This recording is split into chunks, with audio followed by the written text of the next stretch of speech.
E aí pessoal, aqui é o Igor de novo. Estamos de volta para mais uma listinha aqui de Química. Vamos fazer a outra lista do professor Salles, nesse caso a lista 5.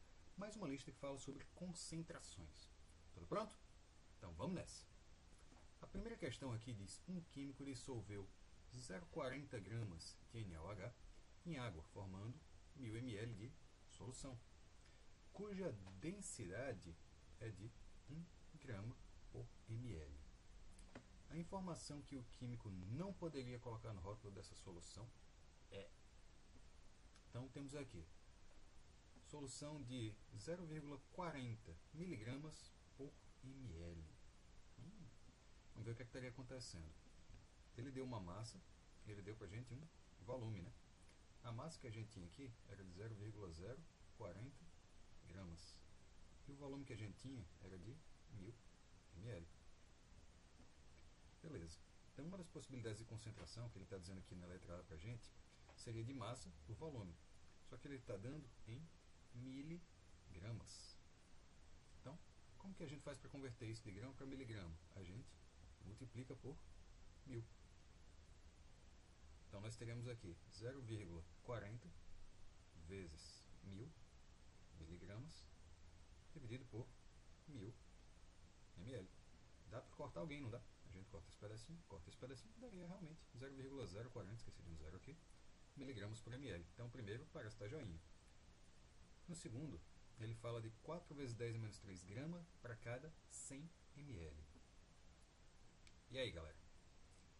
Seguinte, se a gente tinha 0,040 ou 0,04 gramas para cada 1000, para ficar em 100, o que é que a gente faz? Divide em cima e embaixo por 10. Então a gente teria 0,004 sobre 100 gramas por ml. 0,04 é o que, gente? Ele é 4 vezes 10, aí aqui a gente vai ter que andar 1, 2, 3 casinhas. Ou seja, 4 vezes 10 menos 3 gramas por ml. Então, por 100 ml, desculpe, quase que eu esqueci de 100. Beleza, então ele também está certo. Então joinha, joinha. 40 partes por milhão. Então, quando a gente tem basicamente miligramas e litro, quando a gente está querendo fazer uma conversão de partes por milhão, o que é que a gente tem que fazer? A gente tem que colocar as unidades de modo que elas estejam separadas por 1 milhão. Vou dar um exemplo aqui para vocês. Se a gente tem quilo, para sair de quilo para grama, a gente faz o quê? A gente multiplica por 1000, que é 10 ao cubo. Para sair de grama para miligrama, bom, grama tem 1000 miligramas, então a gente multiplica também por 1000. E se a gente quiser sair de quilo para miligrama, aí o que a gente faz? A gente multiplica por 1000 e 1000 por 1 milhão. Então, se uma unidade estiver em miligrama e a outra estiver em quilograma, a gente tem parte por milhão. De boa? Como ele tinha dito para a gente que a densidade é 1 grama por ml, a gente pode assumir que 1 ml é 1 grama. Ou seja, isso aqui, que tem 1000 ml, também vai ter 1000 gramas, 1 quilo. Então, se a gente colocar isto daqui em miligramas e isto daqui em quilos, a gente vai ter o ppm. Vamos dar uma olhada como é que vai funcionar esse pedaço então. Essa outra concentração seria 0,04 gramas dividido por 1000 gramas. Só que isso aqui vai ter que virar miligrama. Então a gente vai ter que multiplicar ele por 1000. E esse aqui vai ter que virar quilo. Então a gente vai ter que dividir por 1000. Então nós teríamos, nesse caso, 40 sobre 1. 40 o quê? Miligramas por quilo. Que é a mesma coisa que 40 ppm. De boa? Então realmente também 40 ppm está de boa. Solução 0,004% em massa de NaOH. Bom, a gente tem 0,04 em 1000, né? Então, se a gente tirasse mais um pontinho, como a gente fez aqui, nós vamos ter o quê? 4 vezes 10 a menos 3 para cada 100. Ou seja, isso aqui também está certinho. Sobrou este cidadão daqui. E o que é que está errado? Vamos ter que dar uma olhada no que é que vai estar acontecendo por aqui. Nós temos a massa, seria o quê? 23 com mais 16 com mais 1. Então o que é que nós vamos ter nesse pedacinho? Nós temos uma massa molar de 40 gramas para cada mol. Então, se nós tínhamos 0,04 gramas, isso vai representar uma quantidade X de mols, do mesmo modo que 40 representa 1. Então, quando a gente está lidando com essa questão, para sair daqui para cá, a gente teve que tirar. A gente andou com a casa decimal, anda 1, 2, 3, ou seja, nós vamos ter o quê? X vai ser igual a 10 a menos 4 mol. Então, quanto que seria? Seria 10 a menos 4 mol dividido pelo volume, que seria nossa concentração molar.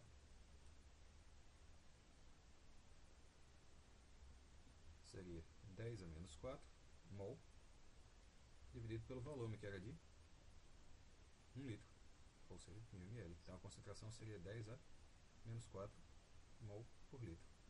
De boa, pessoal. Então, o erro desse pedacinho daqui, além do 10 a menos 3 ali, é que ela disse que tinha 4, que era para a gente confundir com esse pedacinho. Só que a gente tinha que lembrar que quando a gente está falando em mol, a gente tem que converter a massa em mol através de quem? Da massa molar. De boa, galera? Então, vamos para a próxima. Bola para frente. Não tão para a próxima, né? Em condições ambientes, o cloreto de hidrogênio é uma substância molecular gasosa de fórmula HCl. Quando dissolvido em água, ioniza-se e passa a apresentar caráter ácido, ou seja, ele se quebra, vira H+, e Cl-. Admite uma solução aquosa saturada, ou seja, cheia, de HCl com concentração percentual mássica, o nome feio da bexiga, de 36,5% e densidade igual a 1,2 kg por litro. Calcule a concentração em mol por litro e nomeie a força intermolecular existente. Maravilha, hein? Então, o que é que vai estar acontecendo por aqui? Ele está querendo a concentração em mol por litro. Beleza. Então, a gente vai ter que descobrir o quê? A gente vai descobrir o número de mols, N, e a gente vai ter que descobrir mais um pedacinho, que é o quê? Em tese, o volume, né? Beleza. O que é que a gente pode colocar aqui? Ops, isso aqui é V. O que mais que a gente pode saber? Dá pra gente saber um pedacinho daqui, que dá pra gente converter algumas coisas. Por exemplo, o número de mols, se a gente der uma olhadinha aqui, a massa molar é igual a massa dividido pelo número de mols. Então, a gente pode dizer que o número de mols vai ser igual a massa, isso aqui na verdade não é SM, é MM, sobre MM. Beleza. Então aqui no lugar desse pedacinho, a gente pode colocar a massa V sobre a massa molar sobre o volume. E como ficaria essa coisa aqui alterada? A gente conserva a primeira e multiplica ela pelo inverso da segunda, ou seja, 1 sobre V. Então, nós teremos a massa sobre a massa molar vezes o volume. Lembrando que isso aqui tudo é do HCl, exceto o volume que vai ser da solução. De boa?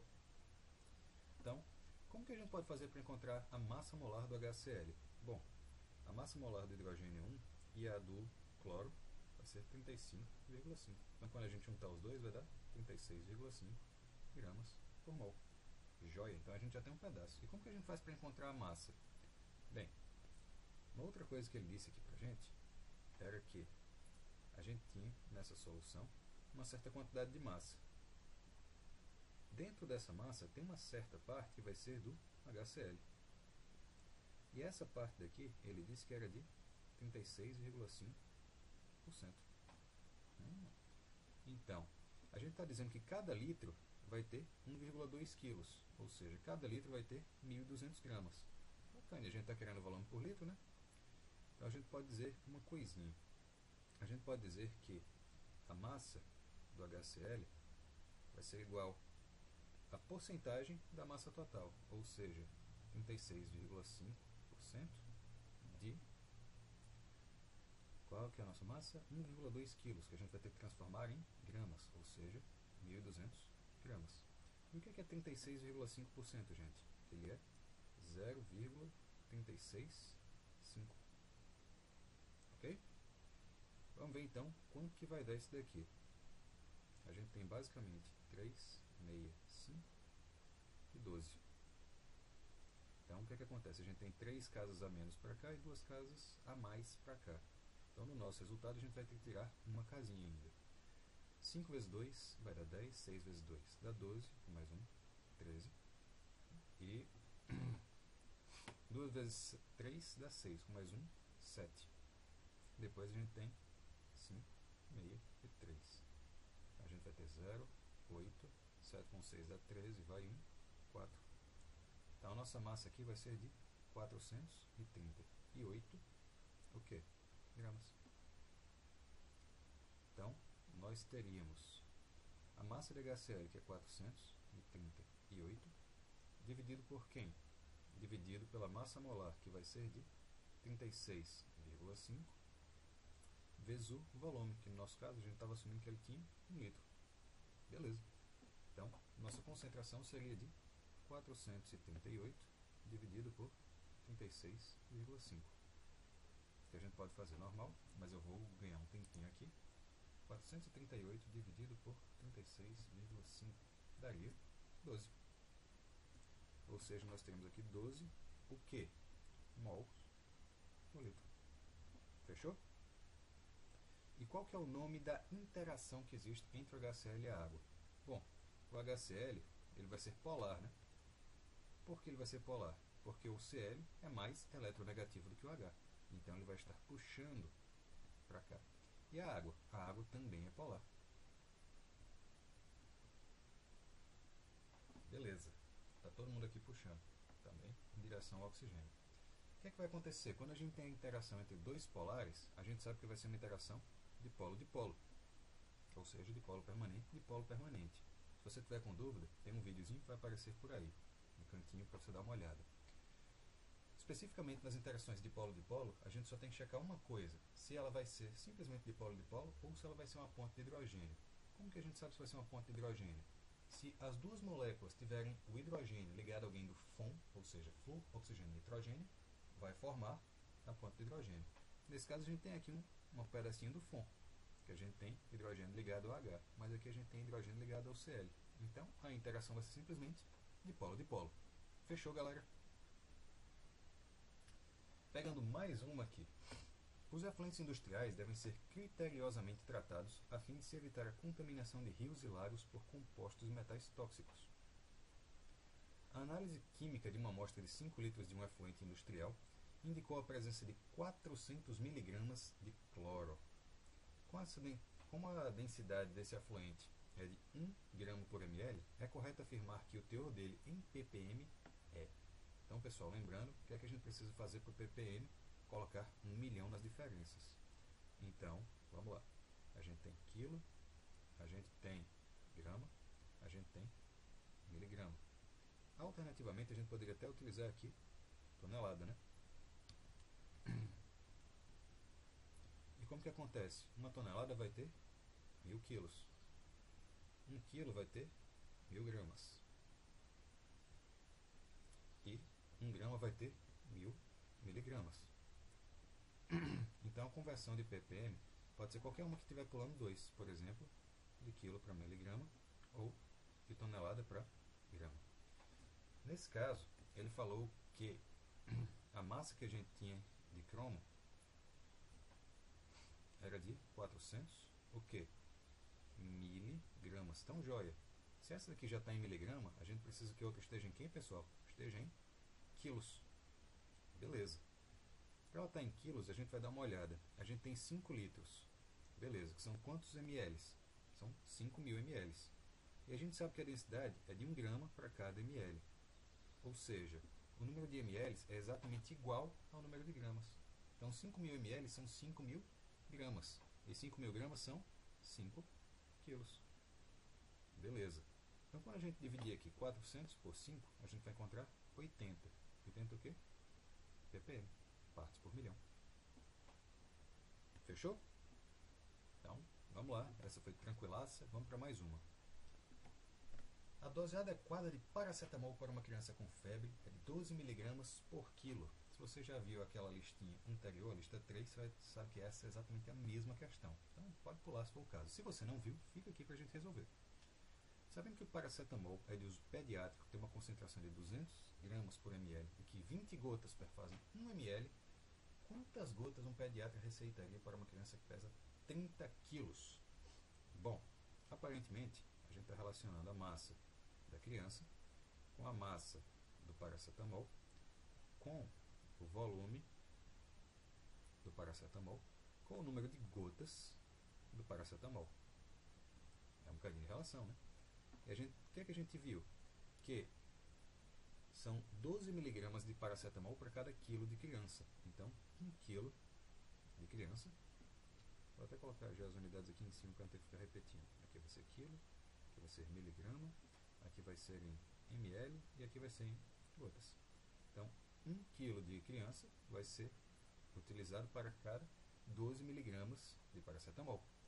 A outra coisa que a gente viu é que a concentração é de 200 miligramas de paracetamol para cada 1 ml. E que 20 gotas perfazem 1 ml. Ah, então agora dá para ler, não é periazem, né? Então, 20 gotas vão ser responsáveis por 1 ml, ou seja, 20 gotas, 1. Então, o que é que ele quer saber? Quantas gotas? Então, aqui vai cair o nosso X. São responsáveis.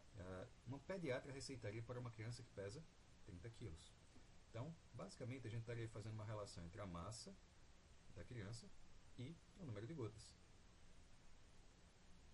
Beleza?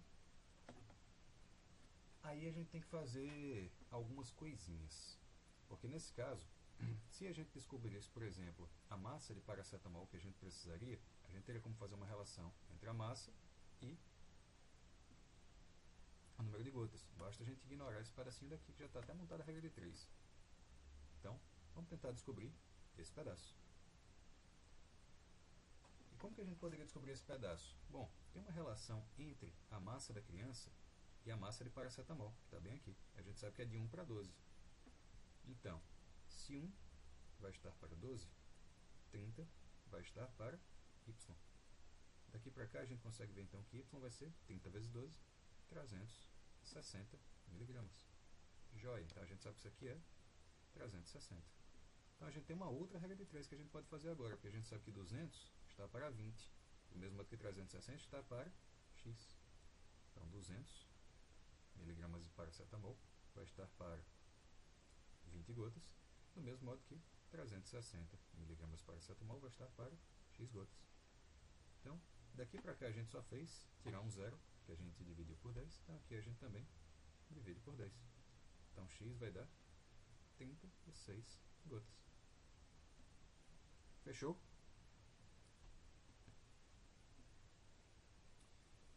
O álcool gel, usado como antisséptico e desinfetante, contém 70% em volume de álcool etílico. Para a preparação de 50 litros de álcool gel, é necessário um volume de álcool etílico de... Bom, a gente tem aqui um volume. Desse volume, a gente vai ter uma parte, 70%, que vai ser o quê? Álcool etílico. Isso tudo vai ser o nosso álcool gel. Esse pedacinho daqui, de álcool etílico, ele vale, segundo o nosso anunciado, 70% do volume total. Já esse pedacinho daqui, ele vale 100%. E ele disse também que a gente quer preparar 50 litros desses. Então a gente vai descobrir quantos desses. Então, em relação ao álcool gel, e aqui a gente vai ter o álcool etílico. 100%, que era o álcool gel, vai ser responsável por 50 litros. Então 70% do álcool etílico vai ser responsável por X. Então a gente cruza e a gente vai encontrar que X vai ser 35 litros. Que é essa alternativa que quase não dá para ler, ficou bem cortadinha. Fechou? Fácil demais? Também achei. Pois vamos nessa. Na combustão do diesel, o enxofre presente é convertido em dióxido de enxofre, que é uma das principais causas da chuva ácida. Até o fim de 2013, o diesel S1800, que contém 1.800 ppm de enxofre, será totalmente abolido do país. Atualmente, o diesel mais vendido é o diesel S500, que a gente vai ver, inclusive, que nessa mesma lista a gente já evoluiu desde 2009 para pegar um outro pedacinho, que é o S50. Mas bem, a emissão por tonelada para a emissão de SO2 vai ser D. Então, e aí? Como que a gente pode fazer isso daqui? Então, beleza. A gente sabe que o diesel tem uma relação com o enxofre. E a gente sabe que o enxofre vai ter uma relação com o dióxido de enxofre. Como que a gente pode fazer isso daqui? Bom, a massa de dióxido de enxofre que a gente vai ter vai ser o seguinte. Cada enxofre vai se juntar com um oxigênio para fazer o quê? Um SO2. Então, em termos de massa, a gente vai ter aqui que são 32 gramas do enxofre. A massa molar do oxigênio é 16, mas a gente tem dois deles. Então vai ser com mais 32, que vai formar o quê? 32 com 32, 64. Então, quando a gente encontrar a massa de enxofre, a gente vai ter que fazer o quê? De 32 para 64, a gente está dobrando. Então, daqui para cá, a gente dobra. Fechou? Beleza. Ele está falando aqui que é em tonelada. Por aquela escalinha que a gente tinha feito, tonelada multiplica por 1000, vira quilo. Multiplica por 1000, vira grama. Então, beleza. Isso aqui vai estar em gramas, o outro está em tonelada. ppm já vai dar o número que a gente quer. Então, se você tem 500 ppm, isso é 500 gramas para cada uma tonelada. Então, no caso do S500, o que é que vai estar acontecendo? A gente vai ter uma tonelada de diesel que vai liberar 500 de enxofre, que vai produzir 1000 de SO2. No caso do diesel S1800, uma tonelada de diesel vai produzir 1800 de enxofre, que vai fazer 3600 de SO2. Então a gente fica com 1000 e 3600. Fechou, pessoal? Tranquilo também? Opa, estou sempre passando muito aqui, né? No Brasil, o transporte de cargas é feito quase totalmente por rodovias e caminhões movidos a diesel. Para diminuir os poluentes atmosféricos, foi implantado desde 2009 o uso do diesel 50S, ou seja, 50 ppm, gente. Qual a quantidade máxima de enxofre em gramas contida em contida no tanque cheio de um caminhão com capacidade de 1.200 litros, abastecido somente com diesel S50? Então, o que é que vai acontecer aqui, pessoal? ppm, quando a gente der uma resposta, quando a gente for ver a resposta, ele está querendo que ele esteja em gramas. Beleza. E ele deu aqui ppm para a gente. ppm para ficar com grama, a gente vai ver o quê? Que tem que ser gramas do que a gente quer sobre tonelada do outro. De boa? Então vamos dar uma olhada numa coisa. A gente tem aqui o tanque de combustível. Desse tanque daqui, a gente sabe que ele tem 1.200 litros. A gente sabe que a densidade dele vai ser de 0,85 gramas por centímetro cúbico. Então daqui dá para a gente encontrar uma massa do tanque. E a partir da massa do tanque, já que a gente tem um ppm, dá para encontrar uma massa de quem? De enxofre. E aí? Como que a gente pode fazer isso? A massa de enxofre vai ser uma parte da massa total. Isso a gente já sabe, que inclusive ela está direitinho aqui pelos 50 ppm. Beleza. Como que a gente faz para encontrar essa massa total? A gente sabe que densidade é igual a massa sobre volume. Então daqui a gente pode dizer que a massa vai ser igual a quem? A densidade vezes o volume. A densidade a gente tem? Tem. O volume a gente tem? Tem. Mas eles estão em unidades que dá para a gente multiplicar? Não, porque centímetro cúbico é a mesma coisa que ml. Mas aqui a gente tem litro no nosso volume. Então o que a gente vai ter que fazer? A gente mantém aqui o 0,85 gramas por centímetro cúbico. Só que o outro, o 1200, a gente transforma ele em ml. O que a gente faz? A gente multiplica por 1000. Então, quanto que a gente teria nesta situação? Nós teríamos 1.200 vezes 0,85, que seria 10, 20 vezes 10 ao cubo. Tudo isso em quê? Em gramas. Beleza, mas a gente quer essa massa total em gramas? Não, a gente quer em toneladas. Então, se a gente cortar, se a gente divide por 1000, ele vira quilo. Se a gente divide por 1000 de novo, ele vira tonelada. Beleza. Então, o que é que vai estar acontecendo? A gente sabe que vai ser 50 partes de enxofre, ou seja, 50 gramas de enxofre, em cada 1 tonelada. Então, em 1,02 tonelada, a gente vai ter X. E quando a gente passar multiplicando, 50 vezes 1,02 vai dar 51 gramas. Ou seja, um tanque inteiro daquele tem 51 gramas, que é 5,1? Não. 5,1 vezes 10 menos 1? Não, esse é 0,51. 5,1 vezes 10? Exatamente isso, que dá 51 gramas. Fechou, galera? Mais uma. Quase acabando. Os alvejantes sem cloro podem ser utilizados tanto em roupas brancas quanto nas de cor, sem descoloridas, pois não contém hipocloreto de sódio em sua composição. O princípio ativo desse alvejante é o peróxido de hidrogênio, vulgo água oxigenada, na concentração de 5% volume por volume. Supondo que uma dona de casa tenha utilizado 200 ml desse alvejante na sua máquina de lavar roupas, contendo 5 litros de água, a quantidade de peróxido de hidrogênio acrescentada à roupa será. Então vamos pensar o que aconteceu aqui. A gente tinha uma quantidade do alvejante. Isso daqui foi para uma quantidade grande de água. Beleza. E no final das contas deu uma mistura só de água mais alvejante. A quantidade de peróxido pode vir dessa água? Não. Então de peróxido aqui a gente vai ter 0. E quanto que a gente vai ter aqui? Aparentemente 5% volume. Beleza. Quantos ml a gente tinha aqui? Esse pedacinho tinha 200 ml. E quanto que é 5% de 200 ml?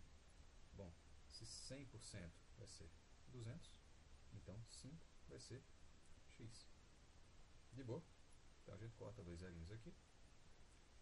Se 1 está para 2, 5 está para 10. Então, pessoal, precisava falar da máquina de lavar roupa? Não. Na verdade, esse é um dos modos que a gente tem para complicar uma questão. Porque quando você sabe o que você está fazendo, você sabe que você não precisa lidar com aquilo. Mas quando você não sabe o que você está fazendo, você faz o quê? Você insiste em tentar colocar isso de algum jeito.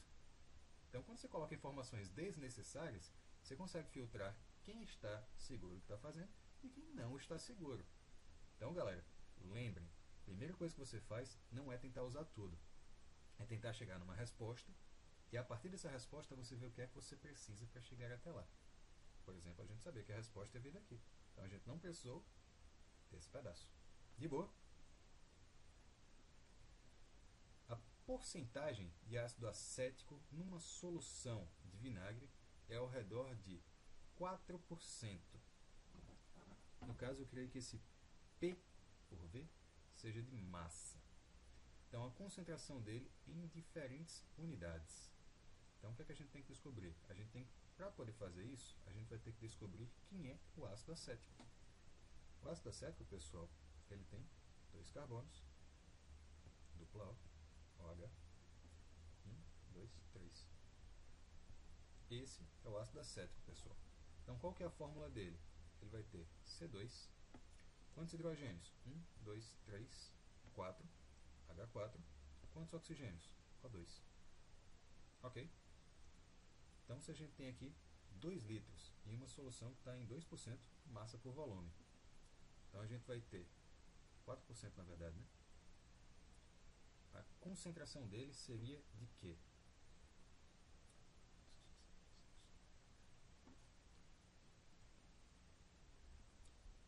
Bem, 4% de massa no volume, então a gente está querendo volume de 1 litro, né?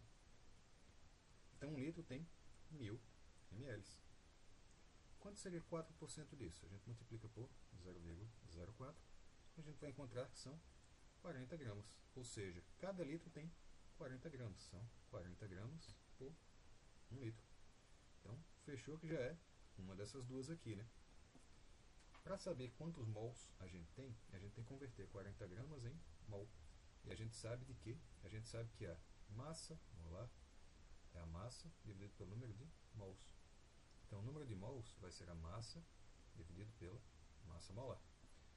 E bem, qual seria a fórmula deste cidadão? Nós temos 2 carbonos, nós temos 1, 2, 3, 4 hidrogênios, então C4, C2H4, e 1, 2 oxigênios. Então a massa do carbono é 12, então 2 vezes 12 vamos ter 24. A do hidrogênio é 1, 4 vezes 1, 4. E a do oxigênio é 16, 16 vezes 2, 32. Então quando a gente soma isso aqui tudo, a gente encontra 60. Então quanto seria o nosso número de mols em 1 litro? Percebam, viu gente? Ele seria de 40 dividido por 60, que é a mesma coisa que 2 dividido por 3, que é 0,67 mol. Então, no lugar de 40 gramas, a gente pode escrever 0,67 mol, enquanto em 1 litro. Beleza, a gente precisava saber desses 2 litros aqui, pessoal? Não. Na verdade, o que aconteceria se a gente tivesse utilizado os 2 litros é que todos os valores estariam dobrados. Aqui a gente teria 80 e aqui a gente teria 1,34. Só que na hora que a gente fosse dividir pelo volume, a gente ia ter que dividir por 2. Então voltaria a ser 40 e voltaria a ser 0,67. De boa? Então vamos lá. Vamos fechar agora. No rótulo de uma embalagem de vinagre de maçã, encontra-se a informação de que o teor de ácido acético, é o mesmo ácido de antes, presente é de 4,15% em massa por volume. Tipo quase igual a outra, que era 4, né? Então a concentração dele expressa em termos de molaridade, que é mol por litro, será de, bom, se 4% que a gente tinha visto tinha dado 0,67, 4,15 tem que dar um valor bem próximo disso, né? Vai ser 5? Não. 3? Não. 4? Não. 1? Não. 0,7. Pronto. Fechou. Seria exatamente o mesmo raciocínio que a gente fez antes. E aí, só que em vez de repetir a questão que eu acabei de fazer com vocês, vamos só ganhar esse tempo. Fechou, pessoal? Então, basicamente é isso. Encerramos aqui a nossa lista. Espero que vocês tenham entendido. Qualquer dúvida, podem falar aqui, podem responder aí nos comentários. Se vocês gostaram, curtam, compartilhem, se inscrevam no canal. Vamos ter várias listas ao longo do ano que vão estar sendo colocadas por aqui. Então, galera, abraço para vocês e até a próxima.